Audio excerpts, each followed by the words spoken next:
Alright, we're back again. I said that this one was going to be later in the day. This is still the truth. And it's also going to be a shorter one because right now, I feel like everything that's going on that there's to talk about hasn't changed too much. I'm going to cover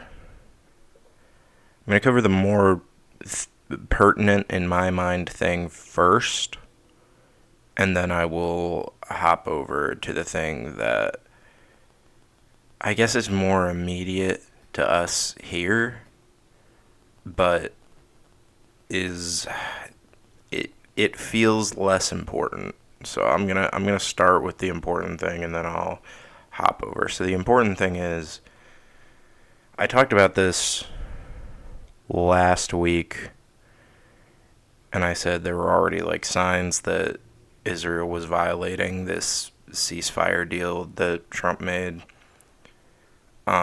They're like full mask off, violating it and killing people all over the place. They waited for everybody to get back into Gaza, and then they started killing them again. So that's the more important thing. I don't have much to say about it other than I felt that this was coming. It was already sort of happening when I talked about it previously, and now it's like full send just happening, and the news outlets are calling it a test of the ceasefire when, they have not ceased to fire. So, yeah, this is, it's what I expected, but what I hoped wouldn't happen. I feel sad about it, but business as usual, I suppose. Which is a shame. I don't know what outside of like foreign powers putting boots on the ground in Israel is going to do. Like it's not going to end with Netanyahu being gone. This is known at this point. Like there are other top brass in Israel that are, committed to this movement, this constant genocide that's going on. And so, when Netanyahu gets arrested by International Criminal Court, I think is what the anagram stands for. I'm sorry, it was a long weekend. I'm very tired. If and when that happens, he will not be the end of this. Like there needs to be more intervention being done, and a lot of people have stated their intent to intervene, but until an intervention occurs, that's all pointless. So yeah, that's the important bit. I'm going to pivot to the less important bit. I'm going to maybe even try to keep this whole thing under 15 minutes and just have a quick little check-in. The less important thing is obviously No Kings happened. Second big No Kings protest. Great turnout. Like, I think 7 million people nationwide, which is like crazy. They are classifying it as the biggest protest in American history. Earth Day was 20 million. So, I'm not going to let them have that, but it still is pretty big. There's a lot of discourse going on around it because obviously this is like a major like lib out, status quo type of deal. But I do think the important bit is that people are going to these things, handing out literature, recruiting people, and I think that should continue. I think something that is not insignificant that really should be stated is Chicago, which has been like one of the major battlegrounds right now of the people against ICE, is They had a turnout of 300,000 people. And their mayor, not just like some random guy ran up and took the mic, but their mayor went up and called for a general strike. That, and just saying we should do a general strike is obviously not, sufficient. But it is significant that the mayor of one of the country's major cities went to a major protest in which hundreds of thousands of people attended, called for a general strike, and was met with cheers. I don't think that should be understated. I think people need to be working to use the momentum that No Kings is creating to pivot into other things, is what I would say. Because obviously the people behind No Kings are liberal Democrats. They want what we have right now. They just want it to be less crass and less outwardly authoritarian. They're fine with most of what's going on. They just do not want somebody like Trump to be doing it. That much is clear. That much is obvious.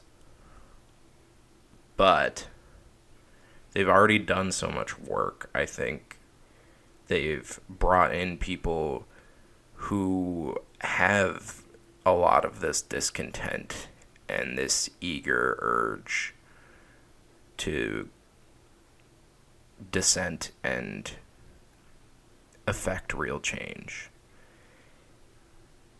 7 million is a small percentage of the population in the grand scheme of things, but 7 million people going out on their Saturday to protest across the whole nation is still incredibly fucking huge, especially in red states. There were great turnouts in red states, some in red cities. That's pretty big. Like, St. Louis was pretty good. Chicago was great. Chicago obviously was going to have it. New York had it. That's blue on blue, though. Portland had it. Blue on blue, obviously. But this is not insignificant. Even though,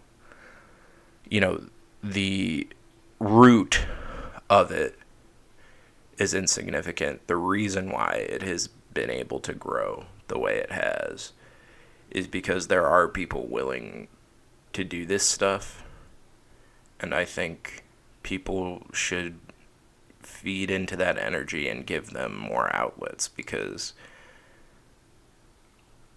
we all know that a 1 day or a 2 hour or however you slice it up is not enough. And I think most of the people, or at least a sizable portion of the people going, also feel that way. Like, obviously, no change has been enacted as a result of this protest, because the protest had a scheduled end and no demands. But, the next one, go and start getting people interested and start organizing your own. I mean, I don't want to say too much about the types of stuff I'm doing, but I'm trying to feed into that energy and try and get people to move further left than where they're currently standing. Because I think a lot of people are further left than they are outwardly understanding or admitting. And I think, we can talk about the political spectrum all day, and it's an imperfect thing. But I think most of the people who are identifying with the Democrats and identifying with liberalism are people who are not being exposed to more leftist movements and ideas in a constructive and tangible way. And I don't just mean let me rephrase that.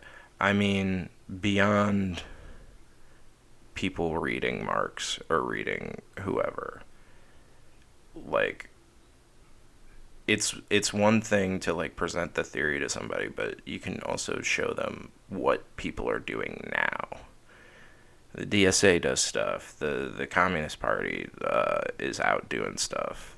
People should be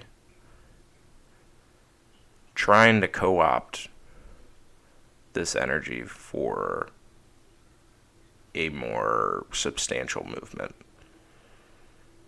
So I don't know. I'm not pleased with the limited nature that the organizers set out with itself, but I am pleased with the turnout, and I'm pleased with the potential for how more leftist-minded people can use it. See, I don't know. I don't have much to say this week. I think more is happening on the Israel and the Venezuela front. We're getting closer and closer to New York's mayoral election. Stuff is going on. But I'm going to leave you here with a song about doing more. About